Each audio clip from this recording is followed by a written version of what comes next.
Senhor presidente, nobres senhores senadores, senhoras senadoras, ouvintes da Rádio Senado, telespectadores da TV Senado, na sexta-feira passada, o IBGE divulgou os dados do PNAD 2012, a Pesquisa Nacional por Amostra de Domicílios. Mais uma vez, Santa Catarina se destacou. O estado que tenho orgulho de representar é o que tem os melhores índices de emprego e de educação no país. A taxa de desemprego em Santa Catarina é de apenas 3%, a menor do Brasil, que tem uma média de 6,1% de desempregados. Quanto à educação, a comparação é ainda mais impressionante. Entre os catarinenses, a taxa de analfabetismo é de apenas 3,2%, menos que a metade da média nacional, que é de 8,1%. Tais números apenas corroboram os dados divulgados há cerca de 2 meses pelo Programa das Nações Unidas para o Desenvolvimento, o PNUD, em seu Atlas do Desenvolvimento Humano no Brasil, que utiliza dados do Censo Demográfico do próprio IBGE. Com base nesses dados, o Programa da ONU calcula Índice de Desenvolvimento Humano dos Municípios Brasileiros, o IDHM. Trata-se de um ranking das cidades em termos de qualidade de vida, calculado com base na longevidade, na educação e na renda de seus habitantes. Os dados divulgados pela ONU, baseados no censo de 2010, conferem um grande destaque para Santa Catarina, que teve 10 cidades, senadora Luísa Nunes Ferreira, entre as 50 melhores do Brasil. Teve 23 municípios, senador Luiz Henrique, entre os 100 melhores do nosso país. Florianópolis, senhor presidente, foi considerada a melhor capital do país e foi uma das 5 cidades brasileiras a alcançar o conceito de, abro aspas, muito alto desenvolvimento humano, fecho aspas, no IDHM Educação. Outro dado excepcional: as 10 cidades brasileiras com maior longevidade da população são catarinenses. Ou seja, o IDHM de longevidade, municípios catarinenses ocupam todas as posições do 1º ao 10º lugar. Esse dado não significa apenas que nossos idosos estão vivendo mais e de forma mais saudável.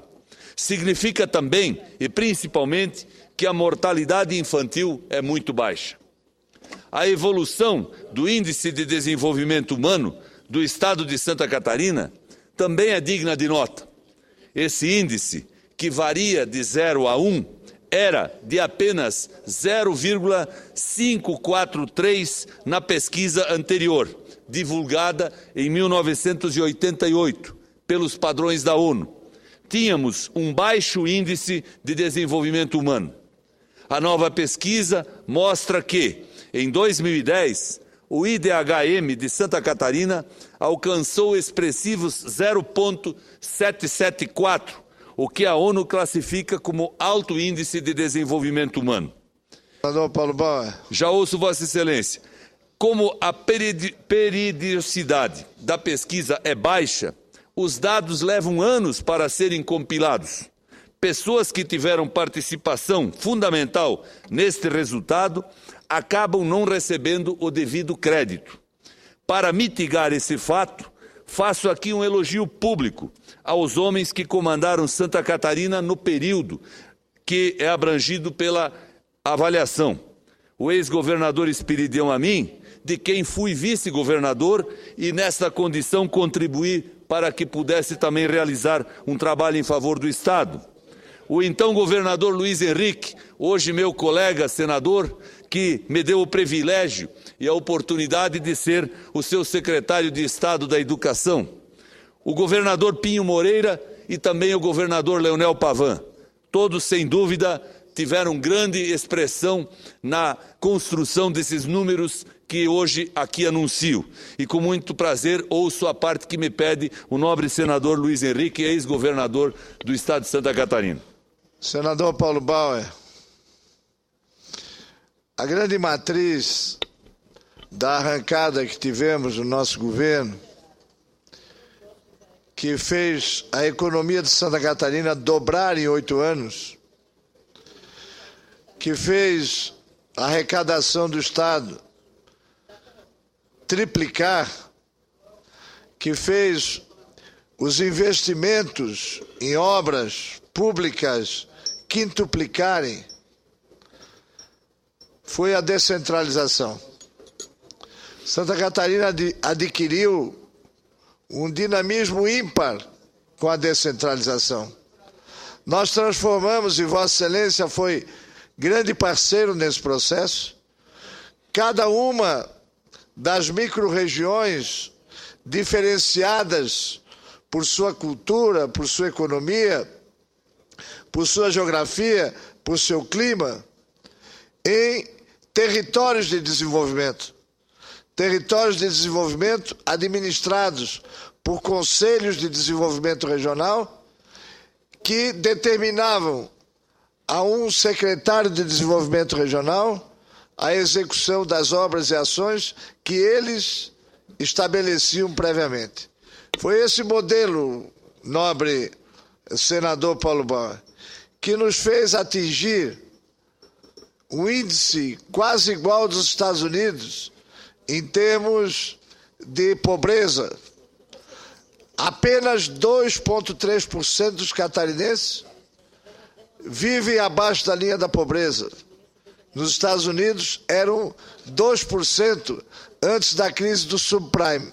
Hoje não sei quanto é, mas o fato é que Santa Catarina avançou não apenas no dinamismo econômico, mas também no dinamismo social, e nós devemos muito à descentralização. Eu acolho a parte de Vossa Excelência e, obviamente, que, dentre as grandes ações que Santa Catarina vivenciou na década envolvida na pesquisa, a descentralização deve ser uma das grandes ações que contribuíram para que alcançássemos números tão expressivos e significativos. Vossa Excelência merece o crédito pela ideia e pela implantação desse sistema. E por isso mencionei seu nome dentre aqueles que devem merecer o aplauso do povo catarinense. Reservo também um elogio para o maior responsável por esse resultado, que é o povo catarinense. Gente de fibra, gente de garra, gente que se dedica ao estudo e ao trabalho, gente que está sempre focada na melhoria das condições de vida de suas famílias. O catarinense, senhoras e senhores senadores, sabe vencer as dificuldades que, a despeito de sua beleza, a natureza do nosso estado impõe. O frio, as chuvas, a topografia acidentada, vencemos com educação, estrutura familiar sólida e empreendedorismo. É a soma dos esforços individuais de cada um dos catarinenses que resulta nessa enorme superação. O povo catarinense faz muito por seu estado. O povo catarinense faz muito pelo Brasil. A respeito da pesquisa da ONU, o Jornal Diário Catarinense, do Grupo RBS, estampou na ocasião uma manchete muito verdadeira, que dizia o seguinte, senador Cacildo Maldaner, abro aspas, Santa Catarina puxa o Brasil para cima, fecho aspas. Não há dúvidas, a excelente performance de Santa Catarina contribuiu para o bom resultado geral que o país obteve na pesquisa. Santa Catarina está puxando o Brasil para cima. Porém, nos últimos anos, a recíproca não está sendo verdadeira. Lamentavelmente, o governo federal não vem contribuindo de maneira efetiva e importante para o avanço de nosso estado. O que mais pode explicar o recente revés sofrido pelo município catarinense de São Francisco do Sul? Desde 2007, a cidade aguardava a implantação pela Petrobras de uma unidade de regasificação de gás natural liquefeito.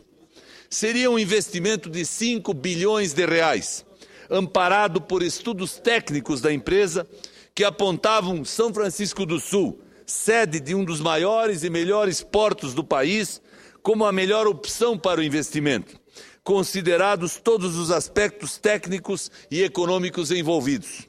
No entanto, para dissabor de todos os catarinenses, a Petrobras decidiu desviar esse investimento para o Rio Grande do Sul, estado do senador Paulo Paim, que preside esta sessão neste momento, mas também estado governado pelo PT, coincidentemente. Lamentavelmente, o interesse político partidário, me parece, mais uma vez se sobrepôs à recomendação técnica. Os exemplos do descaso do governo federal com Santa Catarina são inúmeros. Há o caso da duplicação da BR-101, que arrasta-se há anos, sem previsão de conclusão. Existe a questão da BR-282, em Xanxerê, obra que foi abandonada pela metade, causando transtornos e acidentes. Não são casos isolados. A maioria das rodovias federais de Santa Catarina está em situação lastimável. O DENIT demonstra não ter competência para mudar esse quadro. Os agricultores atingidos pela seca no oeste, meio oeste e extremo oeste catarinenses não esquecem o desamparo e a que foram submetidos pelo governo federal. A presidente Dilma chegou a vetar uma emenda de minha autoria, já aprovada pelo Congresso, que estenderia a aqueles agricultores os benefícios concedidos por lei aos agricultores atingidos pela seca em outros estados, que puderam renegociar prazos e juros de empréstimos agrícolas. Talvez ela pense, em Santa Catarina chove tanto, não é possível que tenha seca. Total desconhecimento da nossa realidade. No oeste, o problema sempre é seca. No leste, onde fica a região do Vale do Itajaí, o problema sempre é excesso de chuvas. Estou quase concluindo, senhor presidente. Foi lá que ocorreu mais uma grande enchente, há menos de 2 semanas. Foi lá, no Vale do Itajaí, que o ministro demissionário da Integração Nacional prometeu liberar verbas para as obras de prevenção de cheias. Verbas estas que já estavam prometidas desde 2011. Na semana passada, questionei, nesta mesma tribuna, a validade da promessa de um ministro demissionário. Nada contra a pessoa do então ministro. Apenas chamei a atenção para o fato de que, uma vez fora do cargo, como de fato aconteceu dias depois, ele não teria como honrar sua promessa. Cobrei a confirmação do compromisso por autoridades que fossem permanecer no governo federal. Não obtive nenhuma resposta, nem uma palavra da presidente ou de alguém do alto escalão do governo. Os defensores do governo em Santa Catarina insistem em dizer que o Estado vai receber bilhões de reais. Mas eles escondem que esse recurso, se efetivamente chegar, será na forma de empréstimos, que o Estado e os municípios catarinenses vão pagar no futuro centavo a centavo, com juros e correção. Empréstimos que o povo irá pagar, que os catarinenses irão pagar. O atual governo federal não nos dá nada. Talvez, olhando para os números do IDH, até pense que Santa Catarina precisa menos do que outros estados. Mas isso não é verdade. Santa Catarina, como todos os estados, tem inúmeras carências. Não somos e nem queremos ser uma exceção. Queremos progredir junto com o país, ajudando o país e sendo ajudado por ele. O senador Cacildo Maldaner havia me solicitado uma parte e consulto se ainda deseja apartear-me, senador Cacildo. Com muito prazer. Apenas eu não poderia deixar como catarinense, senador Paulo Boal, Vossa Excelência, que foi secretário da Agricultura, foi vice-governador, aliás, secretário da Educação, de ressaltar os brios, os feitos, principalmente na primeira parte do pronunciamento de Vossa Excelência, aparteado também pelo nosso ex-governador, que ajudou, Luiz Henrique da Silveira, que ajudou a descentralizar Santa Catarina para formar a sua base, a sua sistemática, seus alicerces no desenvolvimento equilibrado por todo o Estado. Eu quero lhe cumprimentar, o 7º lugar, 7ª vez o Estado melhor de se viver é considerado a nível nacional por revistas especializadas em turismo, principalmente, mas também eu quero ficar com Vossa Excelência, e sei que o senador Luiz Henrique também pensa, nós temos que os pleitos, as questões que faltam serem cumpridas ou atendidas no campo da logística, do desenvolvimento, nós temos que estar forjados, e sei que nós três aqui lutamos juntos para que cada vez mais melhoremos Santa Catarina, e com isto, por extensão, estaremos ajudando o próprio Brasil. Os cumprimentos, Vossa Excelência. Eu acolho a parte de Vossa Excelência e também me registro e faço questão de registrar que a sua contribuição como governador do Estado que foi, embora não na década abrangida pela pesquisa, e sim anterior a ela, também foi de grande importância para o desenvolvimento do Estado. Senhor Presidente, concluindo, digo que continuaremos fazendo jus à nossa fama de povo trabalhador. E daqui a alguns anos, na próxima pesquisa da ONU, estaremos em um patamar ainda melhor. Assim como o Brasil, Santa Catarina continuará puxando o país e o Brasil para cima. Apoiar Santa Catarina e atender suas reivindicações é atender e apoiar todo o país. Muito